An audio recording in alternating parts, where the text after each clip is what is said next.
Hello friends, welcome back to my channel let's prepare. तो आज हम इस वीडियो में पढ़ेंगे दक्षिण भारत के इतिहास के बारे में। उससे पहले आप सभी से मेरी रिक्वेस्ट है, अगर आपको मेरे पढ़ाने का तरीका जरा भी अच्छा लगे तो प्लीज मेरी वीडियो को लाइक और कमेंट जरूर करें। तो चलिए स्टार्ट करते हैं हम अपनी वीडियो को। आज हम इसमें पढ़ेंगे दक्षिण भारत के इतिहास के बारे में, जिसमें हम जानेंगे पल्लव वंश और चालुक्य वंश के बारे में। तो दक्षिण भारत का इतिहास जो है वो 4000 वर्षों से भी अधिक पुराना है। इस दौरान दक्षिण भारत में अनेक राजवंशों और साम्राज्यों का उत्थान पतन हुआ। तो जो हमारा दक्षिण भारत का इतिहास है उसको 3 भागों में विभाजित किया गया है, लौह युग, संगम काल और दक्षिण भारत का द्वितीय चरण।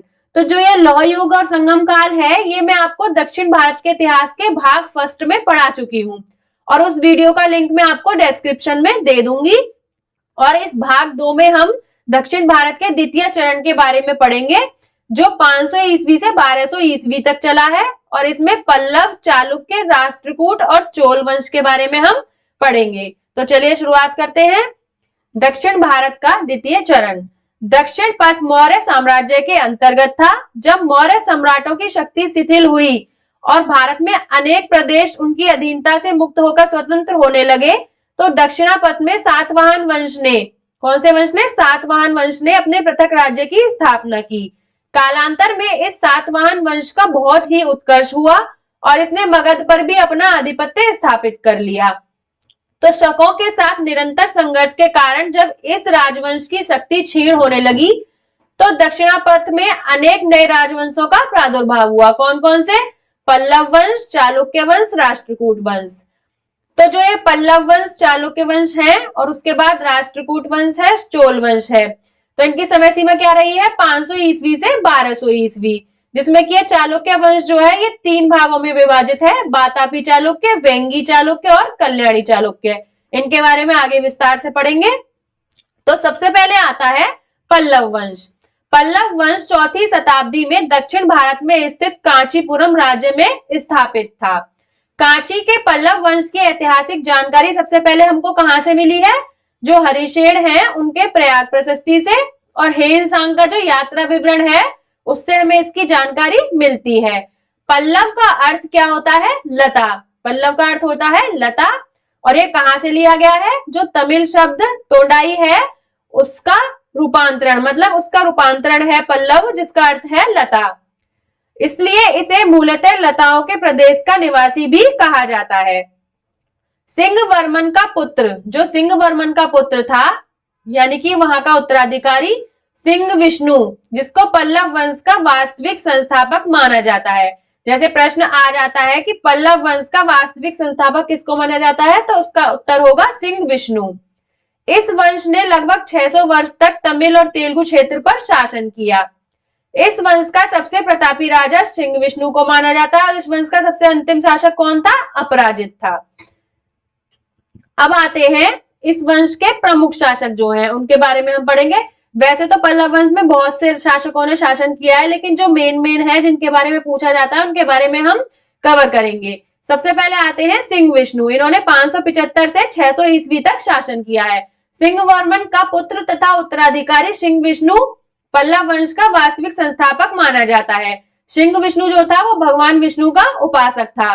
सिंह विष्णु के शासन काल में मामल्लपुरम, यानी कि जो महाबलीपुरम कहा जाता है, उसमें जो वाराह मंदिर है उसका निर्माण हुआ था। किसके काल में? सिंह विष्णु के काल में। सिंह विष्णु के दरबार में किराता जुर्नियम, ये किसने लिखी थी? महाकवि भारवी ने।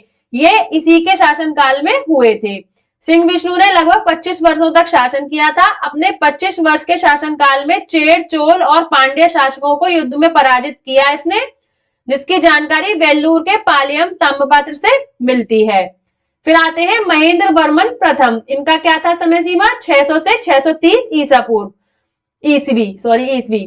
सिंह विष्णु के बाद महेंद्र वर्मन प्रथम राजगद्दी पर बैठा। इसके शासन काल के दौरान पल्लवों और चालुक्यों के बीच संघर्ष शुरू हुआ। चालुक्य नरेश पुलकेशन द्वितीय ने महेंद्र वर्मन प्रथम को युद्ध में पराजित करके कुछ क्षेत्रों पर अधिकार कर लिया था। इनके शासन काल के दौरान जो चालुक्य नरेश थे पुलकेशन द्वितीय, उन्होंने इनको युद्ध में पराजित करके इनके कुछ क्षेत्रों पर अधिकार कर लिया। लेकिन जो बाद में पुल्लरू का युद्ध जो हुआ था उसमें इन्होंने चालुक्यों को पराजित करके अपना जो क्षेत्र था उसको वापस ले लिया, केवल जो उत्तरी भाग था उसको छोड़कर। महेंद्र वर्मन प्रथम पहले जैन मतावलंबी थे, किंतु अपर के प्रभाव से उन्होंने शैव धर्म को अपना लिया। इन्हें मंदिर निर्माण की महेंद्र शैली का जनक माना जाता है। महेंद्र शैली का जनक किसको माना जाता है? महेंद्र वर्मन प्रथम को। इस शैली में गुहा मंदिर, मक्कोड़ा मंदिर, अनंतेश्वर मंदिर आदि का निर्माण किया गया है। इन्होंने मत्स्य विलास प्रहसन नामक हास्य ग्रंथ की रचना की, इसलिए इन्हें मत्स्य विलास की उपाधि दी गई। किसकी उपाधि दी गई? मत्स्य विलास की। किसको? महेंद्र वर्मन प्रथम को। अब आते हैं नरसिंह वर्मन प्रथम। नरसिंह वर्मन प्रथम पल्लव वंश का सबसे प्रतापी राजा माना जाता है। इन्होंने 3 बार चालुक्य नरेश पुलकेशन द्वितीय को पराजित किया। कितनी बार? 3 बार। इनको सबसे ज्यादा प्रतापी राजा माना जाता है। नरसिंह वर्मन प्रथम ने 642 ईस्वी में फिर से चालुक्य शासक जो था पुलकेशन द्वितीय, उसको हराकर चालुक्य की राजधानी जो थी वातापी, उस पर अधिकार कर लिया। इस उपलक्ष्य में वातपी कोंड की उपाधि धारण की। इसी युद्ध में पुलकेशन II की मृत्यु हो गई। जो ये नरसिंह वर्मन थे, इनको वातपी कोंड की उपाधि मिली। इन्होंने अपने सफल शासनकाल मतलब इनके शासनकाल में इन्होंने धर्मराज मंदिर, 7 पेरू मंदिर तथा एकाश्मक रथ मंदिर का निर्माण करवाया। इन्हें सप्तगोंडा भी कहा जाता है। इन्होंने महामल्लपुरम यानी कि महाबलीपुरम नामक नगर बसाया। नरसिंह वर्मन प्रथम के शासनकाल में चीनी यात्री हेनसांग कांचीपुरम की यात्रा पर आया था। जो चीनी यात्री हेनसांग था वो कांचीपुरम की यात्रा पर कब आया था? नरसिंह वर्मन वन के शासनकाल में। फिर आते हैं अपराजित वर्मन। ये जो थे इस वर्ण के अंतिम महत्वपूर्ण शासक थे। पल्लव वंश का अंतिम शासक कौन था? अपराजित वर्मन। उसने चोल शासक आदित्य प्रथम की सहायता प्राप्त करके पांड्य वंशी शासक श्री दूरबिंबम को युद्ध में परास्त किया। यह अयोग्य व कमजोर व अंतिम शासक था। इसी का लाभ उठाकर जो चोल शासक आदित्य प्रथम था, उसने पल्लव वंश के क्षेत्र को अपने चोल साम्राज्य में मिला लिया और इसके साथ ही पल्लव वंश का अंत हो गया। तो इसका जो प्रथम शासक था वो था सिंह विष्णु और अंतिम था वो कौन था? अपराजित वर्मन। अब आता है चालुक्य राजवंश। इसके बारे में पढ़ते हैं।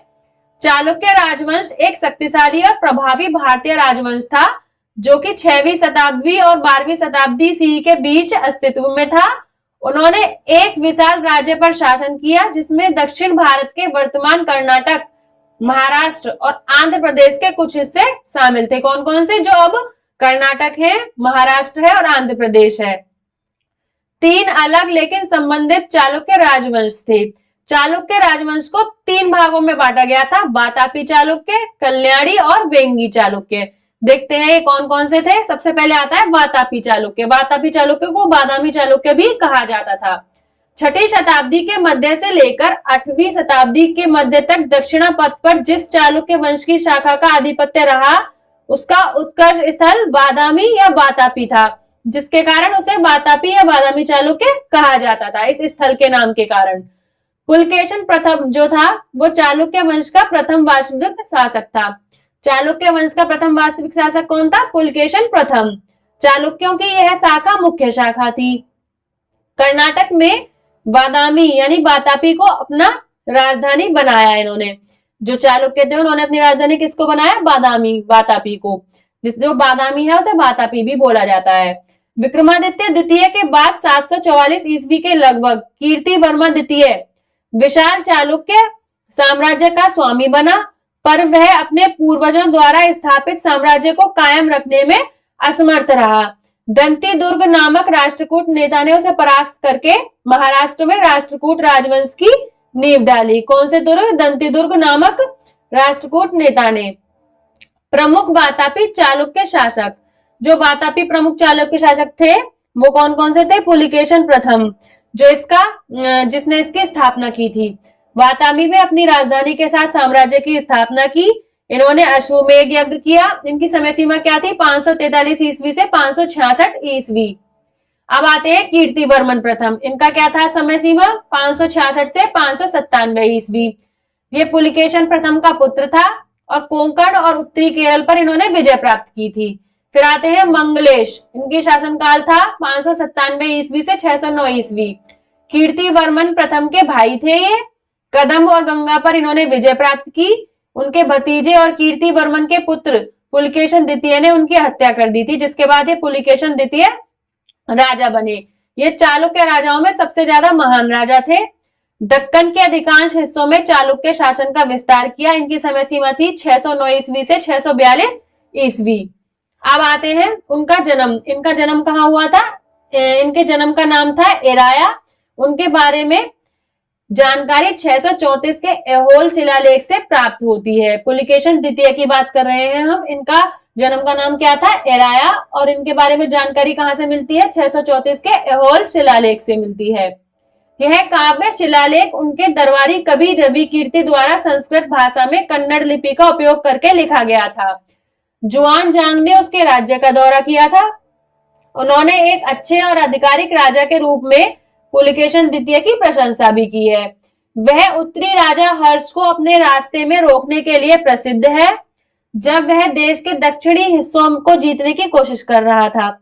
उसने पल्लव राजा महेंद्र वर्मन प्रथम को हराया था, लेकिन महेंद्र वर्मन के पुत्र और उत्तराधिकारी जो थे नरसिंह वर्मन प्रथम, उन्होंने पल्लवों के साथ कई युद्धों में उसे पराजित किया और मार डाला। अगले 13 वर्षों तक बादामी पल्लवों के नियंत्रण में रहा। जो वातापी राज्य था वो पल्लवों के नियंत्रण में रहा। पुलकेशन द्वितीय को एक फारसी मिशन प्राप्त हुआ, जैसा कि अजंता की गुफा की पेंटिंग में दर्शाया गया है। उन्होंने फारस के राजा खुसरू द्वितीय के साथ राजनयिक संबंध बनाए। उनकी मृत्यु ने चालुक्य संता में चूक देखी। फिर आते हैं विक्रमादित्य प्रथम। ये 655 से 680 ईस्वी तक रहे। पुलकेशन द्वितीय का पुत्र, जिसने पल्लवों की राजधानी कांची को लूटा। फिर आते हैं कीर्तिवर्मन द्वितीय। इनकी समय सीमा क्या थी? 746 ईसा पूर्व से 753 ईसा पूर्व। विक्रमादित्य प्रथम के परपोते थे ये, और चालुक्य शासकों में अंतिम थे ये। राष्ट्रकूट राजा दंती दुर्ग द्वारा इनको पराजित किया गया था। कीर्तिवर्मन द्वितीय जो थे वो वातापी चालुक्य इसके अंतिम शासक थे। अब आता है कल्याणी चालुक्य, यानी कि पश्चिमी चालुक्य। चालुक्यों की मुख्य शाखा का अंतिम महत्वपूर्ण शासक संभवतः कीर्तिवर्मन द्वितीय था। चालुक्यों की कुछ छोटी शाखाओं ने भी कुछ दिनों तक शासन किया। ऐसी ही एक शाखा कल्याणी के चालुक्यों की थी, जिन्होंने वर्तमान कर्नाटक के क्षेत्र और वर्तमान महाराष्ट्र के कुछ हिस्सों पर 10वीं शताब्दी सी से 12वीं शताब्दी सी तक शासन किया था। पश्चिमी चालुक्य मूल रूप से राष्ट्रकूट राजवंश के एक सामंत थे, लेकिन 10वीं शताब्दी ईस्वी में अपना राज्य स्थापित करने के लिए अलग हो गए। कल्याणी चालुक्य का महत्वपूर्ण शासक कौन था? तेल और तैलभ द्वितीय। इसको तेल या तैलभ द्वितीय के नाम से जाना जाता था। आरंभ में यह राष्ट्रकूटों का सामंत था, परंतु बाद में राष्ट्रकूटों की दुर्बलता का लाभ उठाकर वह एक स्वतंत्र शासक बन गया। इसके बाद आते हैं वेंगी चालुक्य। इनको पूर्वी चालुक्य के, कल्याणी चालुक्य जो थे वो पश्चिमी चालुक्य और ये पूर्वी चालुक्य के नाम से जाने जाते हैं। प्राचीन समय में चालुक्यों के अनेक राजवंशों ने दक्षिणापथ में गुजरात में शासन किया था। इनमें से अनहिलवाड़ गुजरात, वातापी और कल्याणी को राजधानी बनाकर शासन करने वाले चालुक्य वंश थे। इनके अतिरिक्त चालुक्य का एक अन्य वंश भी था, जिसकी राजधानी वेंगी थी। यह इतिहास में पूर्वी चालुक्य के नाम से विख्यात है। इतिहास में वेंगी के पूर्वी चालुक्य वंश का बहुत अधिक महत्व नहीं है, क्योंकि उसके राजाओं ने किसी बड़े साम्राज्य के निर्माण में सफलता प्राप्त की, न दूर दूर तक विजय यात्राएं की। तो ये जो वेंगी वंश है, इसके बारे में हमें ज्यादा वर्णन नहीं मिलता है। प्राचीन समय में चालुक्यों के अनेक राजवंश ने दक्षिणापथ व गुजरात में शासन किया। गुजरात, वातापी और कल्याणी को राजधानी बनाकर शासन करने वाले चालुक्य वंश थे। अब हम इनके बारे में पढ़ चुके हैं। तो आज हमने इस वीडियो में पल्लव वंश और चालुक्य वंश के बारे में पढ़ा है। तो जो हमारे राष्ट्रकूट और चोल वंश है, उनके बारे में हम भाग 3 में पढ़ेंगे। अगर एक ही वीडियो में मैं सारा कवर करती तो आपको समझ नहीं आता, इसलिए धीरे धीरे 3 भागों में मैंने इस वीडियो को कन्वर्ट किया है। अगर आपको मेरे पढ़ाने का तरीका पसंद आया तो मेरे चैनल को लाइक और सब्सक्राइब करें। Thank you.